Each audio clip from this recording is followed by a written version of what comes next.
మా ఇంటర్నల్గా ఉన్న చిన్న ఇష్యూ వాళ్ళకి ఏంటంటే జియో ప్రకారం వాళ్ళకి ఒక రేట్ అంటే వాళ్ళకి శాలరీస్ ఒక దీనిలాగా ఇస్తున్నారు ఒక పర్టికులర్ స్కేల్లో.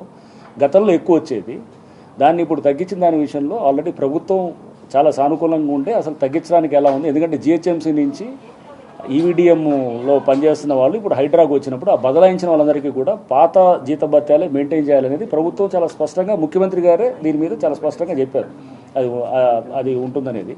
దాని విషయంలోనే మేము ఆల్రెడీ ఫైనాన్స్ డిపార్ట్మెంట్లో ప్రిన్సిపల్ సెక్రటరీ గారితో కూడా డిస్కషన్ జరిగింది అండ్ సెక్రటరీ ఎంఏడితో కూడా డిస్కషన్ అయింది.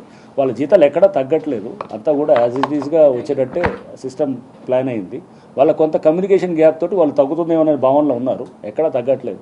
వాళ్ళు ఇంకా తగ్గటం కాదు, ఇంకా పెంచడానికి ఎలా చేయొచ్చా, డిజాస్టర్ మేనేజ్మెంట్ దాంట్లో ఎలా చేయొచ్చు అనే దాని గురించి కూడా మేము ఇప్పుడు డిస్కషన్ జరుగుతుంది. యాక్చువల్ అవన్నీ కూడా చెప్పడంతో వాళ్ళు చాలా హ్యాపీగా ఫీల్ అయ్యారు.